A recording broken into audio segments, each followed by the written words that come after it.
The latest chapter in the Justice for Our Boys campaign seems to be a really dark chapter. There's allegations now of fraud and somebody's being accused of being a nonce. Mr. Ian Rice is being accused of being a nonce by James Goddard, basically. Let's have a recap of the situation before we get into all this. The Justice for Our Boys campaign has been shrouded in controversy and suspicion for a long while now, and it's been surrounded by deceitful characters like Mr. Robinson. Although, to be fair to Mr. Robinson, he did walk away from the Justice for Our Boys campaign once he found out it was a drink driving accident and the drink driver had a Hindu name. So he ran a mile once he realised he couldn't make it about Muslims. That says it all about him and the mark of his character. When Mr. Robinson walked away, he walked away quietly. The volume was raised when folks in the Yellow Vest movement and the Tommy camp fell out with each other, and noticeably with Tracy Blackwell. That's when they openly started saying that it was not a Muslim terror attack.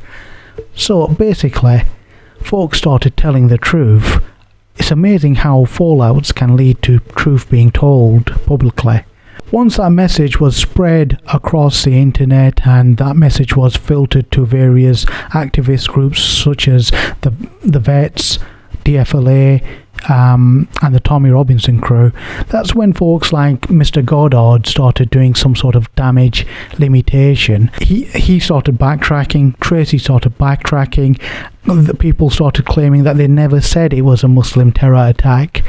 So there was loads of backtracking taking place. Once that message was spread across the internet and permeated the DFLA, the veteran camps, and various other activist groups, including the Tommy camp, that's when folks like Mr. Goddard started doing damage limitation. Mr. Goddard claimed that Tracy never said it was a Muslim terror attack. Folks started claiming that it was just the Tommy camp who led people to believe this to be the case. So there was loads of backtracking taking place, backtracking away from the fact that folks were misdirected into believing it was a Muslim terror attack, some sort of ISIS attack or what have you. But James Goddard was upfront in his deceit. We've got a record of that, so Mr. Goddard can't really backtrack.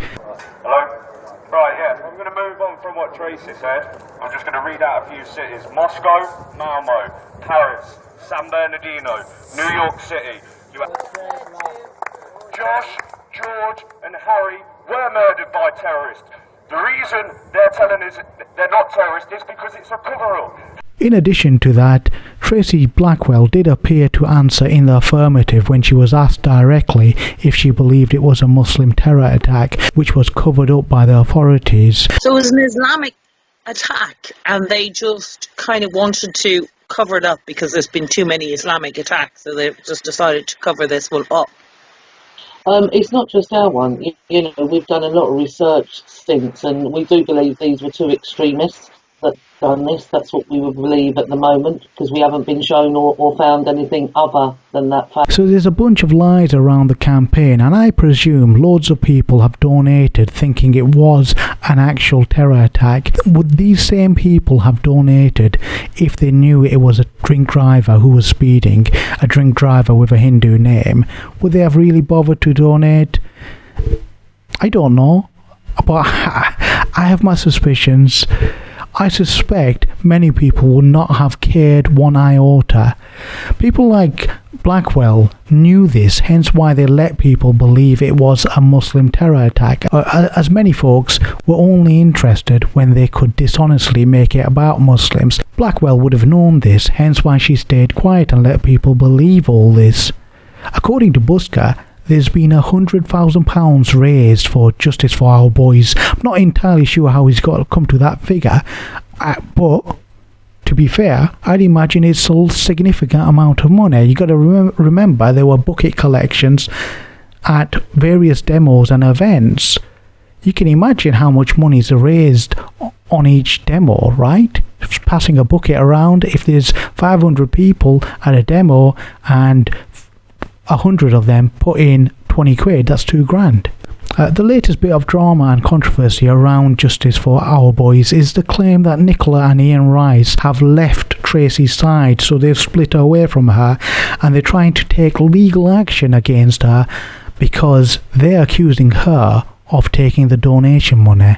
Mr. Goddard's take is that Nicola Rice and Ian Rice are working with Buska because Ian's been exposed as a quote-unquote nonce. Remember, this is all coming from James Goddard. All I'm doing is relaying his allegations. I'm not saying any of these are supported by evidence. There's a purported screenshot of Mr. Rice claiming he slept with a 13-year-old when he was 18, and there's a screenshot of somebody claiming Mr. Rice has been sending nudes to ladies. This is what Mr. Goddard showed in his video. Again, it's very easy to manufacture false screenshots, so withhold your judgment on this. The simple way to test if it's true is for Tracy or Mr. Goddard or anybody else to report it to the police, so the digital team in the police department can have a look at all this and investigate it. Mr. Goddard and co must be careful, because if these are false allegations, Mr. Rice could quite easily take them to the cleaners.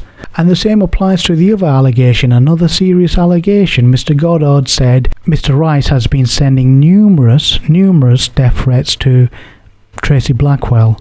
Again, the only way you can find out if that's true is by asking these folks to report it to the police so the police can investigate. And that should be an easy investigation for the police. Likewise, any fraud investigation should be an easy investigation, because according to Buska, the donation money went through the buckets into Tracy's account, so they can quite easily investigate Tracy's account and see what happened there. There's another allegation from Mr. Goddard. He claims Tommy's camp was sat on these allegations about Mr. Rice, and thus he describes these folks who stayed silent on these allegations as nonce protectors.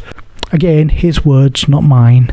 So who knows what to make of these allegations about Ian? They could just be made up. In fact, if I was a betting person, I'd bet that they are made up. Don't get me wrong, I don't trust any of these people. I don't trust Buska, I don't trust Mr. Goddard, nor do I trust Tracy. They're all unreliable in my books. The Justice for Our Boys campaign has been one big mess from day one. What were they planning to do with the money raised in any case? The driver had already been convicted and jailed, so he was serving his sentence. Whether you like it or not, you can't change that sentence. Recently, John Lawrence, or Calamity Lawrence, who's another unreliable figure as well as unsavoury, he's an unsavoury character, he was misrepresenting one sentence from the crash report in order to continue with this lie that it was a deliberate act which was covered up by the police. That's already been responded to. You can go and watch this video and that'll furnish you with all the responses that you need. And you may be thinking, Mr. Lawrence looks familiar. He's the fella who Amy Fenton has recently reported to the police for harassment. We say well done to Amy Fenton. We've been standing up for Miss Fenton on this channel. To all the fools who just donate and never ask questions, you lot need to be more responsible with your money. You need to know where the cash is going, and you need to know what it's going to be used for. Buska's accused James Goddard of snorting cocaine. Whether he believes the donation money was used to fund this alleged cocaine use, I don't know. What I do know is there's 3 grieving mothers, and the third one never really got involved. I don't really recall her at any of the demos and what have you. That could be an indication that she just accepted the reality of the situation, the truth of the situation, the fact that it was a tragic drink driving incident, and the fact that there's a lot of limits to the legal system when it comes to sentencing death by dangerous driving charges, and which are always lower than what you would expect. Let me illustrate this for you. Just imagine Mr. Chudasama that night crashed into 20 people instead of the 3 kids that he banged into or crashed into, and he killed all 20. The maximum sentence that he could have received under British law for that charge would have been 14 years. So you can understand why perhaps the family members and friends were silent when folks were misdirected into believing that it was a terror attack. in their minds, perhaps this is just speculation, perhaps they thought, well, if there's a bunch of people claiming that it was a deliberate act, maybe the prosecution would revise the charge and give this person a lengthier sentence. Perhaps that was their thinking. But as for those people who jump onto it simply for a Zio-Sivna agenda against Muslims and perhaps to grift out of it to make money, folks like Robinson and co., what was their reason for perpetuating lies concerning this particular incident? But what you can see is this campaign has been mired in dishonesty and agendas from day one. You've got to use your brains and do your reading, otherwise you'll end up believing any old nonsense that somebody with an agenda wants you to believe. Do have a look at Stephen Burrell's video on the subject. That was the first video on this subject and it revealed the truth pretty much from day one. There's also a blog article entitled Muslims Thank Glenn Saffer. That's probably the best article out there on the internet if you want to delve into that matter in greater detail and have a look at the conspiracy theories being debunked in a methodical fashion with evidence and statements from the court records. The conspiracy theories were never evidenced at all, just like these back and forth allegations from Goddard and Buska. None of them are really evidenced right now. Rest assured, Buska is an unreliable person. He promotes anti-Muslim sentiment, but he cries when folks criticise the followers of Judaism. That's a double standard and it shows where his motivations lie. Remember, all these characters may have not said anything if they never fell out. Again, it puts their honesty to question. For all we know, they would have kept quiet and kept the gullible people believing the conspiracy theory that it was a Muslim terror attack, whilst folks continued to pass buckets around for collections for quote-unquote justice for our boys. It's time for you lot to wake up and increase your levels of discernment. As always, we're here for education, edification and enlightenment. Jump on board if you want to help reform yourself and your community.